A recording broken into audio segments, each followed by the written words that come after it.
చూడండి, మత్స్యకారులు ఇప్పుడిప్పుడే బోటు తిరగబడిపోయింది. భీమిల్లోని విశాఖపట్నం సైడ్లోని మినీ హార్బర్లు ఎన్నో కట్టాలి. పెద్ద హార్బర్ ఉంది కానీ మినీ హార్బర్ లేదు. కోస్టల్ అంతా విదేశాల్లో చూడండి ఎంత విలువైన మత్స్యకారులు ప్రాణాలు కాపాడడానికి మత్స్యకారులు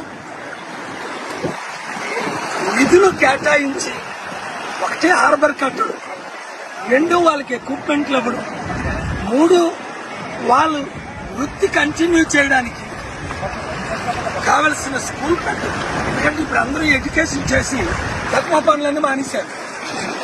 కనుక విశాఖపట్నం ఎంపీగా నన్ను గెలిపించుకుంటే విశాఖపట్నం కోస్ట్ టు కోస్ట్ అభివృద్ధి అంటే చేసి చూపిస్తా.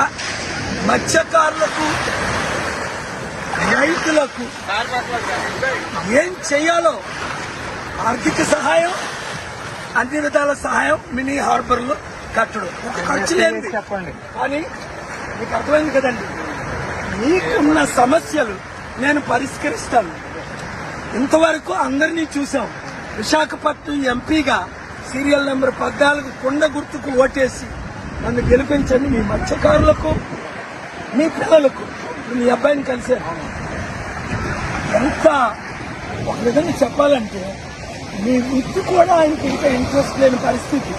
ఎందుకు మీకేమో అలా ఏ విధంగా సహాయం చేయట్లేదు. మొన్న 6 మత్స్యకారులు కేజీహెచ్ హాస్పిటల్లో ప్రాణాలు పోతుంటే కనీసం వాళ్ళు రక్షించలేకపోయారు ఈ గవర్నమెంట్. కనుక గుర్తుంచుకోండి, మీడియా అందరికీ షేర్ చేయండి. విశాఖ ఎంపీగా నన్ను గెలిపించండి, కొండ గుర్తుగా ఓటేయండి. జై కేపాల్, జై కేపాల్, జై కేపాల్, జై కేపాల్.